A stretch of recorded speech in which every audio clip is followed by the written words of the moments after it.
les personnes qui viennent demander conseil notamment, qui racontent leur histoire, et combien d'entre elles, en tout cas plus de la moitié, sont inéluctablement, irrésistiblement amenées à se remettre dans les pas d'un type violent. En tout cas, déséquilibré, dysfonctionnant. Vous dites, attendez, tu n'as pas compris. Hein, ça c'est le b.a.-ba, vu de l'extérieur, on ne comprend pas, on est comme psychologue, on est pas clinique, mais tu n'as pas compris. La maman, tu vas dire, maman ou papa, hein, qui pense à sa fille, tu n'as pas compris encore qu'il va te taper, que c'est le même genre d'homme. Tu n'as pas encore compris qu'il risque de te violer, qu'il va te prendre comme un objet de plaisir, donc tu n'as pas compris encore. Donc ce côté réprobateur, vous voyez, juger la personne sur ce point, n'a aucun effet sur elle. Aucun. Parce qu'elle a, effectivement, dans son inconscient, la compulsion de répétition. C'est vraiment inconscient. Il y a quelque chose qu'il va falloir aller traquer dans ce subconscient pour comprendre pourquoi elle ne peut pas s'empêcher. Retenez bien ça, compulsion. Compulsion, c'est ne peut pas s'empêcher. C'est automatique, c'est machinal. C'est comme, je prends le type, là, et je lui vole son téléphone. Je suis kleptomane. Je ne peux pas m'empêcher. Je vole. Je sais que c'est pas bien, mais je vole quand même. Voilà. Comme les nymphomanes, hein, manie, maniaque. C'est-à-dire le fait d'être dans l'automaticité de cette manie. Je ne peux pas empêcher de maniaque rangé, d'ordre, perfectionniste, obsessionnel compulsif, compulsion, maniaque automatique. Donc il y a des gens qui ne peuvent pas s'empêcher de séduire, hein, chez les femmes nymphomanes par exemple. Alors, on ne peut pas s'empêcher d'agresser sexuellement parce qu'on a cette obsession, compulsion du viol aussi.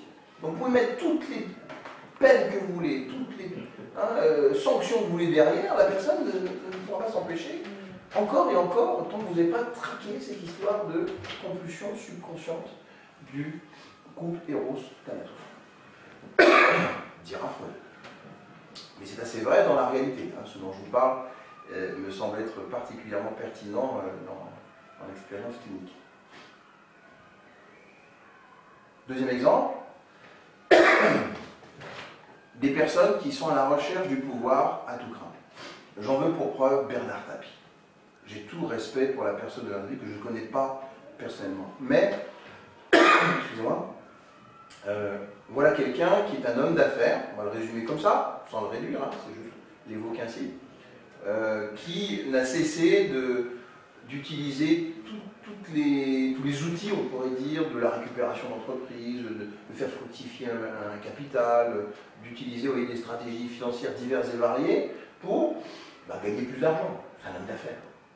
C'est tout ce qui l'intéresse. Au bout du compte, j'ai bien dit au bout du compte. Même si on peut aimer la stratégie, même si on est fin négociateur, même si on a un charisme éloquent, tout ça, c'est de toute façon des moyens, des outils. Mais l'objectif, c'est gagner plus d'argent. Eh bien, ce qu'on peut dire, c'est que malgré les mises en garde de la société, malgré, on peut prendre aussi cette expression, à force de jouer avec le feu, on va se brûler les ailes. Hein, c'est vrai, c'est ça. C'est-à-dire qu'on comprend bien qu'à plusieurs reprises dans sa vie, il a été comme ça. Et que parfois, il était là tout trop loin. Que parfois, on sait bien, il était déjà condamné. Peu importe s'il ment pénalement, administrativement, tout ce que vous voulez, mais en tout cas, vous avez quand même des signaux qui, dans sa vie, lui sont ramenés en disant tu vas un peu trop loin. C'est pas comme ça, il faut quand même te rendre compte. Mais non, il aime ça. Il aime ça, il aime effectivement donc jouer avec le feu et essayer de toujours gagner plus d'argent par des stratégies audacieuses, par exemple. Mais l'audace peut être parfois illégale. L'audace est à la frontière de la loi. L'audace peut l'amener effectivement à des situations terribles. Et quand vous ne tirez pas les leçons véritables de cela, vous accumulez les contrariétés et un jour vous avez un beau cancer psychosomatique qui vous tombe dessus.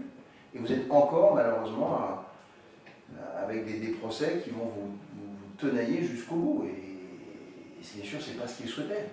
Bon. Mais pouvait-il vraiment, c'est une question que je pose, c'est plutôt une idée que je m'en fais en fait de ce personnage, mais je pense sincèrement qu'il n'est pas stable psychologiquement de ce point de vue-là et qu'il répond assez bien à ça. C'est-à-dire, il est amené à reproduire inconsciemment les mêmes comportements de stratégie audacieuse et n'arrive pas à s'en défaire. C'est une obsession. Et donc, s'il y avait, je sais pas, une thérapie ou autre moyen, vous voyez, psychologique, permettant de décentrer de cette obsession, de casser cette compulsion, cette automaticité, eh ben, il en serait ailleurs. Il y aurait une vraie transformation et il ne reproduirait pas, en tout cas inconsciemment, les mêmes histoires. Mais notez bien, j'insiste bien, puisque c'est inconscient fondamentalement, difficile de le cataloguer, vous voyez, délinquant d'habitude, escroc d'habitude, professionnel, qui sait exactement ce qu'il fait et qui l'assume comme dans un crime organisé. C'est pas ça, là. C'est bien effectivement quelqu'un qui, voilà, et qui ne peut pas s'empêcher de... Voilà. Et c'est pour ça aussi qu'un peu il a fait peu de politique dans nos ans, mais il n'est pas resté parce que, de nouveau, c'est à lisière d'eux, c'est pas vraiment le politique stable, confirmé, qui va s'inscrire dans cette logique-là. Voilà, c'est un peu jouer avec le feu, encore une fois, et je pense que ça y répond. Et son intelligence a beaucoup desservi. Enfin, alors, par exemple, un violeur qui a accompli ses 15 années de détention peut reproduire du même genre dans les 3 mois qui suivent sa sortie de prison. On comprend très bien ça.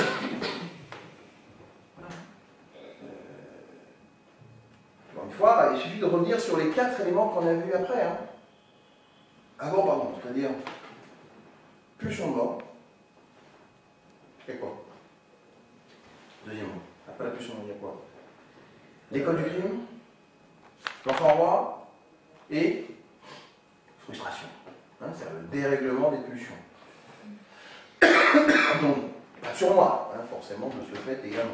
Donc tout ça, on l'a vu, on comprend bien. Donc c'est en quelque sorte un boulevard pour les pulsions.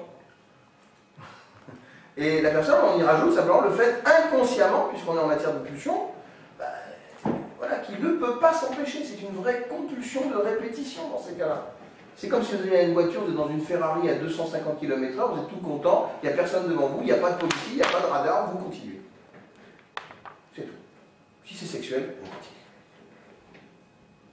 Donc, un violeur qui accomplit ses 15 années de détention peut reproduire le même genre dans les 3 mois qui suivent sa sortie de prison. Le pédophile récidiviste connaît souvent, mais pas toujours, les risques de sanctions, mais ne peut s'empêcher de reproduire les mêmes agressions sexuelles sur enfants. Alors, il n'y a pas que les causes que nous venons de citer, hein, on est juste dans l'approche psychanalytique pour l'instant. Mais en restant dans cette approche psychanalytique, c'est clair qu'il ne peut pas s'empêcher de reproduire les mêmes agressions sexuelles sur enfants. Dès lors, la pulsion de mort thanatos devient fondamentale et s'oppose à Eros, la pulsion de vie. C'est ça qu'on veut dire. Thanatos, c'est la pulsion de mort, Eros, c'est la pulsion de vie. Eros, c'est l'amour, tout simplement. Et d'ailleurs, au sens propre, hein, on a un petit peu dévié, dévoyé le terme Eros vers érotique, qui est toujours un peu péjoratif aujourd'hui. Mais l'Eros, c'est l'amour, tout simplement. L'amour au sens le plus cardinal. Thanatos, la mort. Hein, donc un médecin légiste, par exemple, lorsqu'il fait une spécialisation, un médecin plutôt, qui fait une spécialisation en médecine légale, eh bien, il fait une spécialisation de thanatologie. Donc on retrouve le terme thanatos. L'intrication des deux pulsions, donc de libido, Eros. Alors libido, donc c'est finalement une pulsion de vie, où j'ai envie de faire des choses. Alors il y a aussi, pour faire peut-être plus primal, c'est une pulsion sexuelle de reproduction. Donc j'ai envie de donner la vie. Ma libido, la pulsion sexuelle. Donc c'est donner la vie, c'est la vie. Donc ça voit bien le sens vital d'un côté, et puis de destruction, la pulsion de destruction, de mort, thanatos, qui explique donc le sadisme. Parce que quand vous avez les deux pulsions qui sont liées, c'est-à-dire que les deux ne sont pas bien distingués, parce que vraiment, voilà, il n'y a pas eu de surmoi, on en revient aux fondamentaux, école de crime, enfant roi, pas de surmoi, pulsion, dérèglement des pulsions, j'y reviens pas. Eh bien, il peut y avoir une intrication de la pulsion de vie et de la pulsion de mort. Une intrication de l'éros et du thanatos. C'est le sadisme, en conclusion. Le sadisme, c'est faire du mal. C'est avoir le plaisir de faire du mal. C'est avoir le plaisir de voir la personne avoir mal. Hein, c'est pas que faire, c'est aussi voir. Et donc, Eros, pulsion de vie, j'aime. Thanatos, détruire. J'aime détruire. Quand les deux sont liés. Elles devraient être comme ça. Je fais la vie d'un côté, et je ne touche pas à la mort, je ne vais pas faire du mal à mon bébé. J'aime quelqu'un, mais j'ai pas envie de lui faire du mal. Et le problème, c'est que s'il n'y a pas de surmoi, s'il n'y a pas de vraies règles imposées, si c'est vraiment n'importe quoi, c'est tout permissif, si la personne, effectivement, elle peut très bien associer les deux, et c'est donc le sadisme. J'aime faire le mal. J'aime, Eros, faire le mal, Thanatos. Clair? Et donc, vous pouvez aller sur le terrain ensuite du sadisme sexuel. Du prédateur qui prend son temps anté-mortem ou anté-agression pour faire du mal à sa victime, même un petit enfant. Un auteur criminel, qui a illustré ça parmi d'autres, c'est Dutroux, Marc Dutroux, en Belgique, qui enlève avec sa femme. Un peu comme un autre en France bien connu, que je vous laisse deviner, qui ensuite séquestre dans des geôles ou dans des caves ses enfants, et ensuite il les viole, et voilà, et ça peut durer très longtemps. Ok, ça c'est du sadisme, c'est de la cruauté. À fond.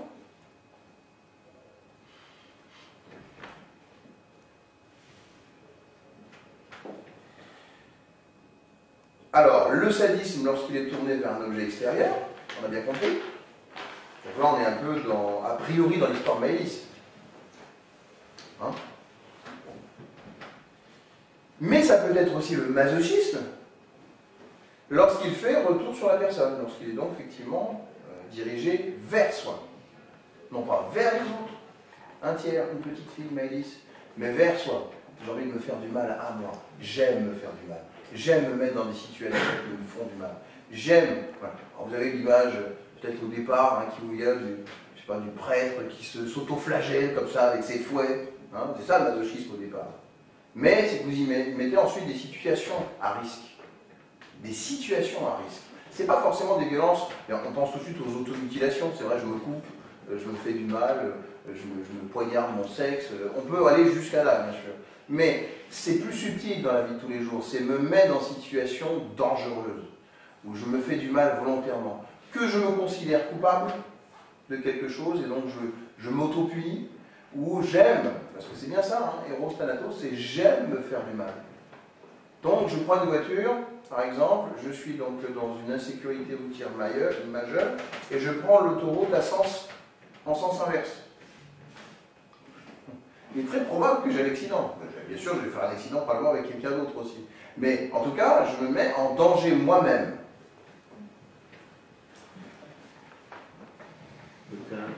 Voilà, je vais à la piscine, parce qu'il y a aussi dans les logiques, je vais à la piscine, je vois un petit garçon, imaginons, il me plaît bien, etc. On a une impulsion d'abord qui démarre. Et après, je lui dis, bon, je peux contrôler ça quand même. Je peux m'assurer devant mon ordinateur, puis ça suffira bien. Non, non, il faut que je me mette en danger. Je vais aller donc dans sa petite lobe, etc. Je ferme la porte et puis on va voir ce que ça va faire. Puis il va crier, il va forcément crier. Je ne vais pas pouvoir l'empêcher, on a la piscine, il est public, etc. Ça va savoir. Il le sait ça, mais il va quand même y aller. Et donc il se met en danger lui-même, il veut s'auto. Vous comprenez? Alors vous comprenez aussi que ces gens-là, lorsqu'il y a un masochisme, ils peuvent délibérément vouloir se faire arrêter. Parce qu'ils savent qu'ils vont aller en prison, ils savent qu'ils vont faire la garde à vue, ils savent qu'ils vont être maltraités donc, par la société, qui vont me reprocher tellement de choses, y compris devant le tribunal, voilà, et en plus si c'est sexuel, voilà, c'est un violeur d'enfant, oui, c'est encore pire. Mais si vous êtes masochiste, vous comprenez immédiatement pourquoi il le fait. Il va aller chercher justement les actes les plus graves ou les plus sensibles aux yeux de la société, afin de se faire du mal et d'y éprouver le plaisir. C'est ça qu'il faut imaginer. Parfois c'est un plaisir sexuel. Vous faites l'amour avec n'importe qui, vous avez ce plaisir sexuel. Vous imaginez là? Maintenant, vous agressez quelqu'un, vous vous faites arrêter, vous avez le même plaisir à l'arrêter. Oui, et on se Thanatos, masochiste. Et celui qui se donne la mort, oui, après avoir fait du mal, c'est autre chose, parce qu'il n'en éprouve plus le plaisir. C'est une autre dimension. Donc on reste pour l'instant avec les agresseurs vivants. Sinon, on ne peut plus aller sur le terrain d'ailleurs des agressions sexuelles qui sont nécessairement mortelles ou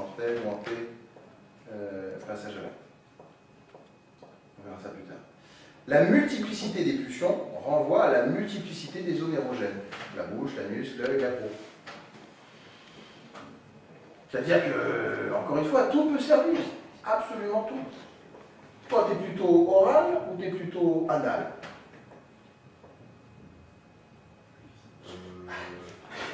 C'était pour te réveiller, je te rassure. Hein, non, je ne vais pas te demander de répondre à cette question-là, d'accord? C'était de la provocation pédagogique. Voilà. Mais c'était juste pour dire que, voilà, on peut avoir en tout cas des zones érogènes de partout. Il y en a parfois que c'est du nez, parfois c'est des oreilles, parfois c'est du nombril, hein, on en a déjà un petit peu parlé à l'occasion de notre cours. Tout ce qui est dans les yeux de l'agresseur, un orifice qui peut servir à des fins érogènes sexuelles. Et les satisfactions obtenues par ces zones érogènes se nomment des pulsions partielles. Fellation, sodomie, voyeurisme, exhibitionnisme, fétichisme, masturbation. On en a parlé, hein, en profilage, on a dit que c'était finalement une forme d'incompétence sexuelle, dans le tableau organisé et inorganisé. Lorsqu'on est donc dans, je dirais, dans une logique plus de scénario criminel, c'est tout ce qui est à distance, tout ce qui est objectalisé, c'est-à-dire que je ne vais pas effectivement toucher la personne et avoir une relation vraiment personnelle avec elle, mais je vais utiliser des objets ou toute forme de paraphilie à distance. Exhibitionnisme, fétichisme c'est l'objet mais je ne la touche pas, voyeurisme c'est évident, c'est à distance, etc. Et donc on appelle ça des pulsions partielles. Partielles déjà parce qu'on comprend bien qu'on ne touche pas la personne, donc déjà c'est voilà, en partie, c'est la moitié du chemin fait vers la personne, hein, mais indirectement. Et puis, satisfaction obtenue par ces zones érogènes et uniquement ces zones érogènes. Donc, si là je touche, l'aspect succion, parce que vous avez là. Et quoi d'autre? Donc, toucher. Je ne touche pas la personne, c'est son téléphone. Vous trophée après. Le trophée, effectivement, ce geste il a, c'est un substitut de la personne, ça plaît bien. Et ensuite, vous avez quoi? Exhibitionniste, c'est un peu plus compliqué ça, c'est-à-dire la personne se présente à l'autre, exhibe ses parties et attend une forme de, espère en tout cas, un plaisir visuel en retour de l'exhibition de ses parties. C'est pour ça qu'on dit aussi que lorsque vous êtes ou que vous dites c'est encore pire, là vous provoquez la personne. C'est l'humiliation frontale, c'est là où vous risquez un passage à l'acte. Si vous avez un exhibitionniste, vous fuyez, aussi calmement que possible, vous l'évitez. Un peu comme on fait dans le métro, vous voyez, lorsqu'il y a quelqu'un un peu fou, un peu malade, un peu oh là, je n'aime pas aller, tranquillement, vous partez. Voilà. Il faut que ce soit soft, le plus neutre possible. Parce que là, voilà, l'individu recherche cette relation et voilà. Il ne faut pas non plus la teaser, il ne faut pas non plus vous participiez au dérèglement de sa pulsion. Vous comprenez? Alors c'est là où, tout à l'heure on va en parler encore plus, dans l'interaction auteur-victime, si vous avez compris au départ la logique, vous n'allez pas avoir des comportements qui aggravent le dérèglement. Un exemple d'exhibitionnisme, si vous faites ça, qu'est-ce qui va se passer? Vous savez que votre réaction risque grandement de déclencher le passage à l'acte, évidemment, par humiliation. Et là, vous êtes de fait en criminologie, de fait en psychologie. On n'est pas au plan pénal, on n'est pas en train de renverser les rôles, évidemment, donc d'agresseur-victime. Mais de fait, en criminologie clinique, en psychologie, vous participez au passage à l'acte. Sans le vouloir, hein, on se comprend. Malgré vous, mais vous comprenez bien que vous faites partie des facteurs du passage à l'acte, en fonction de votre réaction. On peut observer le jeu des pulsions partielles chez l'enfant dans des activités sexuelles parcellaires. Par exemple, voir, toucher, s'exhiber, plaisir de la bouche, de l'anus, masturbation, quand il est dans son bain, notamment, des choses comme ça. Ce qui a fait dire à Freud que l'enfant était en ce sens un pervers polymorphe. Plusieurs formes donc de petites perversions, il ne faut quand même pas exagérer, hein, on n'est pas non plus prédateur sexuel évidemment. On comprend l'idée. Ce qui est génétiquement normal chez l'enfant doit évoluer chez l'adulte vers une organisation génitale et les pulsions partielles ne sont plus que des préliminaires à l'acte sexuel accompli. Voilà. C'est intéressant ça. C'est-à-dire que les préliminaires dont nous parlons, baiser, caresse, jeu sexuel, séduction du regard et autres préliminaires hein, qu'on peut imaginer, eh bien, sont finalement les pulsions partielles cantonnées donc à cela. En aucun cas, les pulsions partielles ou ces préliminaires ne doivent devenir l'acte sexuel ou l'acte principal, en quelque sorte, donc, de la relation sentimentale. Vous me suivez? Mais la perversion est là. C'est quand ça devient fétichiste. Voilà, vous touchez un truc, vous dites, moi je te donne mon cadeau, je te donne la bague, je te donne donc un parfum, je te donne tout ce que tu veux. Et normalement, c'est un préliminaire. C'est un cadeau, c'est quelque chose qui va introduire l'histoire, pour faire plaisir à l'autre personne. D'accord? En aucun cas, c'est l'acte sexuel ou l'acte sentimental à proprement parler, ou ce qui fera donc que vous vous aimerez profondément l'un l'autre. C'est un premier pas, en quelque sorte. Mais chez le pulsionnel partiel, qui en fera donc son dada principal, eh bien, le cadeau, c'est capital. Le cadeau, c'est ce qui fera effectivement, voilà, je t'ai donné ça, j'en éprouve presque une éjaculation précoce. Je suis effectivement donc à parader sur une plage en montrant ma mécanique, mes muscles, mon bronzage. Vous voyez la version Aldo Macho, il fut un temps dans les années 80, il roulait des mécaniques, à la version aussi, ce chanteur bien connu, Rolio Iglesias, qui est un peu à l'image aussi de cela. Tout ça, c'est presque du voyeurisme, c'est presque une façon, vous voyez, d'exhiber, de dire, voilà, tellement je suis, waouh, que c'est suffisant. J'ai fait mon... je suis tellement satisfait de moi-même. Il y a l'estime d'un côté, mais il y a aussi effectivement une forme de pulsion sexuelle, on a bien compris. Alors non, il ne faut pas bien sûr que ces pulsions partielles remplacent les vraies relations normales. Chez les pervers, dans la perversion pédophile, ce sont ces pulsions partielles qui restent très actives et bloquent la satisfaction sexuelle à ce stade infantile, au mépris d'une sexualité adulte génitalisée, accouplement sexuel. Donc la perversion pédophile, on comprend bien, c'est Eros Thanatos. J'aime donc vivre cette pulsion sexuelle dès qu'elle arrive sur un enfant, puisque donc il est resté au stade, fixé au stade de l'enfant, dans cette pulsion. Donc vous comprenez bien que, si on va parler de la bouche, moi j'adore. Le problème c'est qu'il est resté fixé à ça. Qu'est-ce qu'il veut après? Ça, c'est-à-dire un sexe. Vous voyez? La succion va simplement changer d'objet entre c'était quelque chose qui était une bonne sucette, et l'autre devient un sexe. Par exemple. Vous suivez?